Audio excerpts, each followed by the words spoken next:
The Speaker of the Danish Parliament, Søren Gade, stated that Denmark suggested to Kiev to transfer the production of military equipment and ammunition to its territory in order to protect the Ukrainian military-industrial complex from Russian strikes.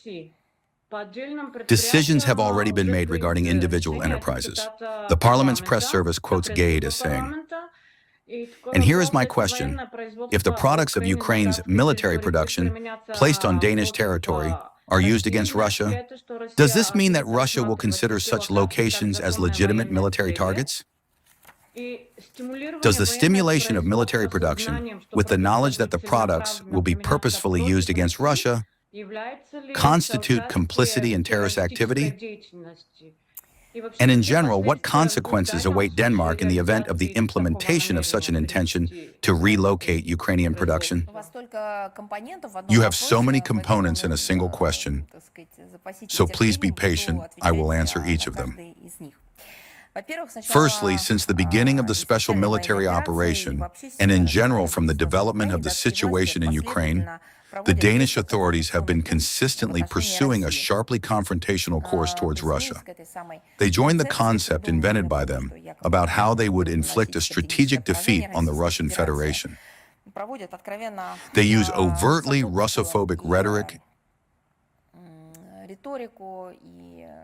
and allow themselves corresponding actions as well. One of the elements of Copenhagen's aggressive anti-Russian policy is the provision of large-scale military assistance to the neo-Nazi Kiev regime, which is engaged precisely in terrorist activity. In terms of its volume relative to GDP, Denmark ranks first in the world.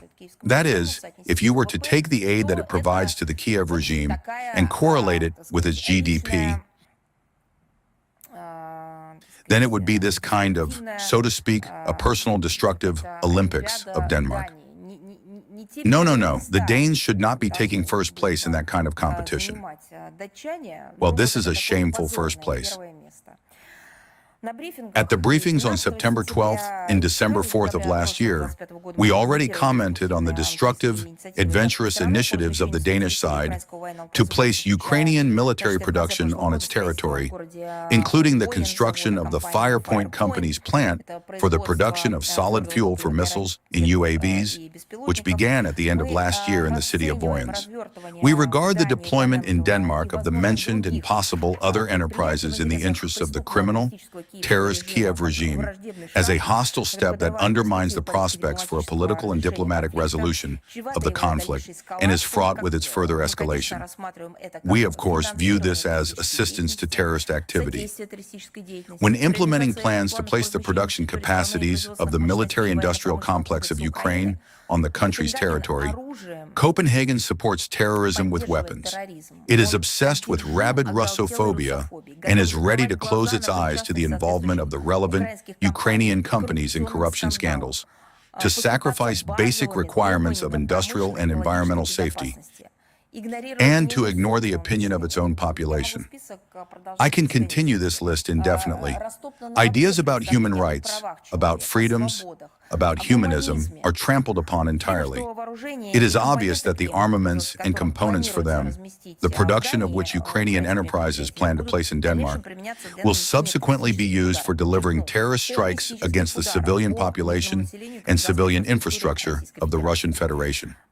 We consider it appropriate to recall the blasphemous statements of the permanent representative of Denmark to the UN, Christina Marcus Lassen, which dumbfounded the entire international community when at the session of the UN Security Council on May 22nd, in connection with the terrorist attack by the Ukrainian armed forces against a college in the city of Starobelsk, she not only did not condemn the strike and the killing of children, but did not even express condolences to the families of the deceased. Moreover, she doubted that this terrorist act, this attack on children, had actually taken place, and stated that Copenhagen, she said this, one Marcus Lassen, is not ashamed of such a position. Probably she thought this needed to be clarified because many people had questions.